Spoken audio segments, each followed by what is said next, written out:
Hello mga kaikit! Welcome to Maan's Moments!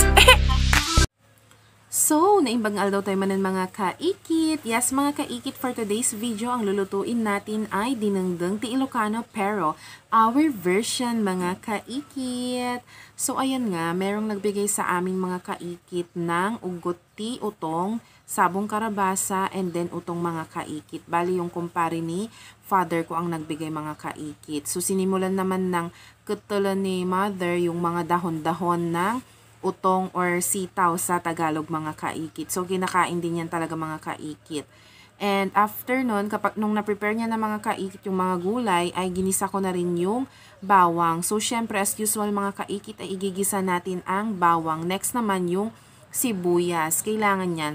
So, yan yung way ko para magdengdeng mga kaikit. Pero kadalasan kasi nilalagay na nila lahat mga kaikit. Pero sa akin mga kaikit kasi mas masarap kapag iginisa yung bawang and sibuyas. Ang dami kong explanation mga kaikit. Anyway, anyways, ayan na nga mga kaikit. Ayan, nilagyan ko na siya ng bagoong.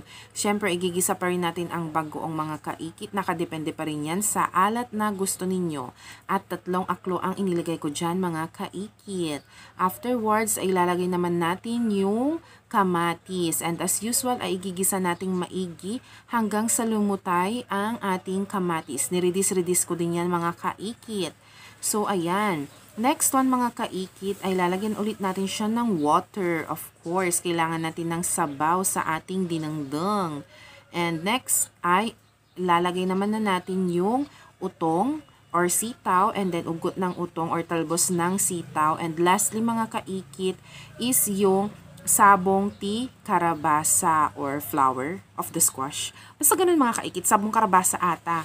Ayan, pinagsabay-sabay ko na rin yan mga kaikit na ilagay lahat and then papakuluan lang siya mga kaikit.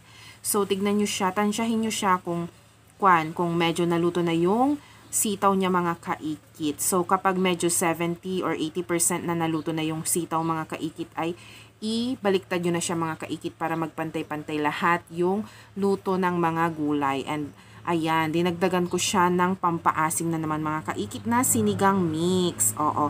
Kung wala namang sinigang mix mga kaikit, pwede naman kayong gumamit ng anumang pampaalsam na meron kayo. Papakuluan lang natin siya mga kaikit.